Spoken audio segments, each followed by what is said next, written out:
Izobraževanje iz temeljnih postopkov oživljanja letos organiziramo drugič. Idejo za organiziranje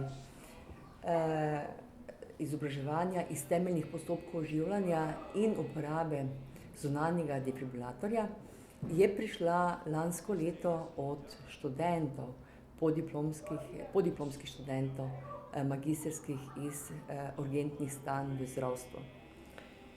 Tako da letošnje leto ponovno organiziramo to izobraževanje. Organiziramo skupaj z zaposlenimi na fakulteti, skupino sodelavcev, ki vedno sodelujejo z nami, iz nujne medicinske pomoči Zdravstvenega doma dr. Adolfa Drolca. Slovenska vojska prav tako že drugo leto sodeluje z nami, prostovoljno gasilsko društvo Rače, Srednja zdravstvena in kozmetična šola Maribor, Gorsko reševalna služba je letos se pridružila prvič, in pa vedno povabimo zraven tudi mednarodne strokovnjake, eksperte, tako da letos sta prispela dva profesorja iz Univerze v Ulstru, Velika Britanija, in pa profesor iz Savonija Univerze iz Finskega. Lep pozdrav, moje ime je Koželj Anton, sem predavatelj na Fakulteti za zdravstvene vede. Veliko se ukvarjam tudi s poučevanjem temeljnih postopkov oživljanja.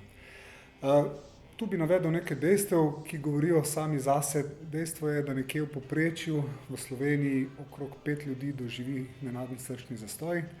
Dejstvo je, da se to pogosto dogaja v našem vsakodnevnem življenjskem okolju in da ob tem nenadnem srčnem zastoju ta oseba, ki ga je doživela, ni sama. Torej so prisotni očividci, ki bi lahko priskočili na pomoč. Dejstvo je, da imamo v Sloveniji dobro organiziran sistem službe nujne medicinske pomoči, vendar kakorkoli gledamo, te enote do kraja rabijo določen čas. Lahko je to nekaj minut, 5, lahko 10 ali tudi več. Naslednja stvar, ki govori tudi sama zase, je, da v trenutku, ko človek doživi nenadni srčni zastoj, če tej osebi nihče ne pomaga, torej ne izvaja temeljnih postopkov oživljanja, nekje vsako minuto zapravimo 10% možnosti za uspešno reanimacijo. Kar pomeni, po 5 minutah je samo še 50% možnosti, po 10 minutah so te možnosti zelo majhne, skratka ničene. To je statistika, ki govori za primer, ko se človeku ne pomaga. Če pa prisotni očividci začnejo kmalu izvajati kvalitetno temeljne postopke oživljanja, so po možnosti za uspešno reanimacijo, ko na teren pride ekipa nujne medicinske pomoči, tudi do 4-krat večje.